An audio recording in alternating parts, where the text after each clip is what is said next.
Oh, hello there, child. Uh, Hello? Who's there? Do not fear, my son, it is me, Idioto, the god of terrible builds. I see you are struggling with your character concept. Yeah, I can't decide between a paladin or a monk.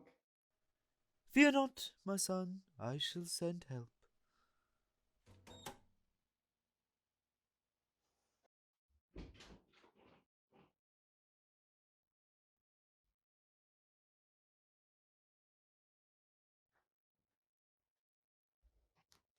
What is this?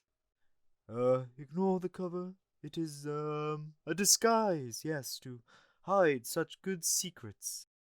What am I meant to do with a copy of Ice Age 2 The Meltdown on DVD?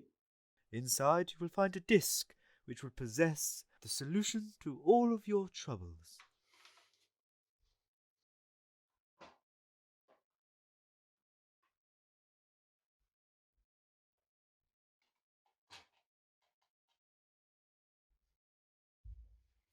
Okay, here goes nothing.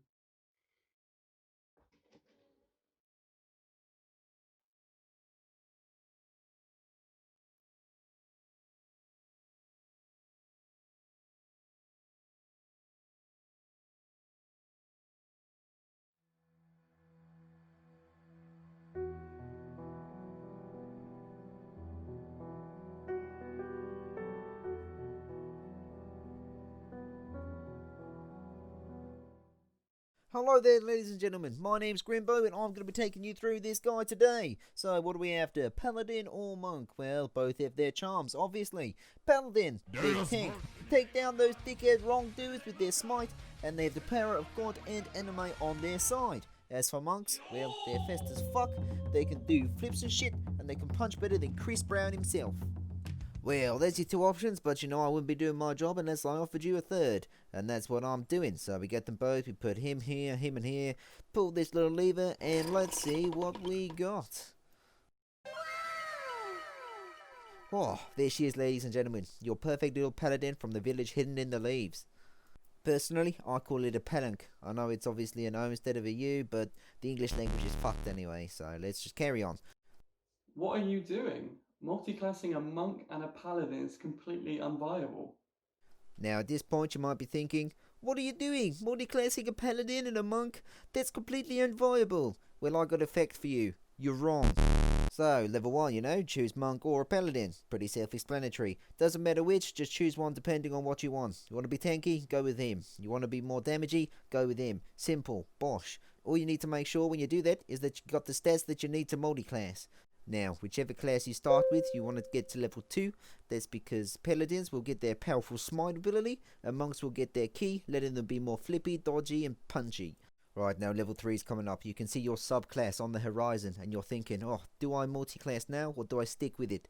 Well, it's completely up to you. If you're enjoying your class, play through until level 5. Get that extra attack, get that ability score improvement, and then multi-class afterwards. Otherwise, if you think, my class needs a little bit of flair, switch it up right there level 2. And that's pretty much it as far as levels go. You don't want to take both classes beyond level 5 because extra attack doesn't stack, but you want to at least take them to 3 to get those 2 subclasses, and probably level 4 to get that ASI if you're feeling a bit behind your party. What? This guide sucks. It hasn't even explained why I should multi-class. Surely I'm better off sticking with one class the entire way through. Yeah, man, that could be true, but on the other hand, this class could look completely epic regardless of which way you spin it. Like, you could Sparta kick someone off a cliff as a bonus action. Or you could be like Azuki Midoriya from your favorite anime and do like a 360 kickflip and smite at the same time for all that damage. But what about armor? It seems to hinder you as a monk. I mean, yeah, the armor situation isn't great, but obviously it depends on what your stats are and if wearing armor is better than not wearing armor. It is worth mentioning that armored movement is actually really sick, but you can spend your key points to do that anyway. And you should have spells like Shield of Faith anyway to boost your armor if it's feeling a bit low. Shields are actually sick, they give you plus 2 armor, and you can still use another weapon in the other hand. But I can unarmed strike with a weapon and shield in both hands? Yes, you can. You got other body parts, haven't you? Legs, head, you know. Deflect missiles? What about that? I mean, you can still use the ability.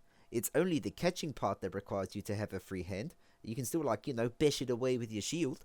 But to be honest, if you've got a cool DM, they could probably just make you a magic item, is a shield, and you can still punch people. And punch them with smite for that matter. But how would that even work? You can't smite on unarmed attacks, can you? The wording's pretty ambiguous. Lots of people have different opinions. At the end of the day, ask your DM, and if they say no, blackmail them or buy them nice things until they say yes. Okay, so it can work. But what about the roleplay? How do I make such an idiotic character work? It's quite simple actually. You could have a paladin of light who becomes a sun soul monk, or a paladin who fell from grace and is on his redemption arc, but he fell into alcoholism and is now a brewmaster. Anyway, I've been your host Grimbo. Pleasure meeting you all, and good luck out there playing Dungeons and Dragons, my friends. So, my child, did you like my help? Are you making a palunk now? Nah, I think I'm gonna make a horny bard called, I don't know, Sid?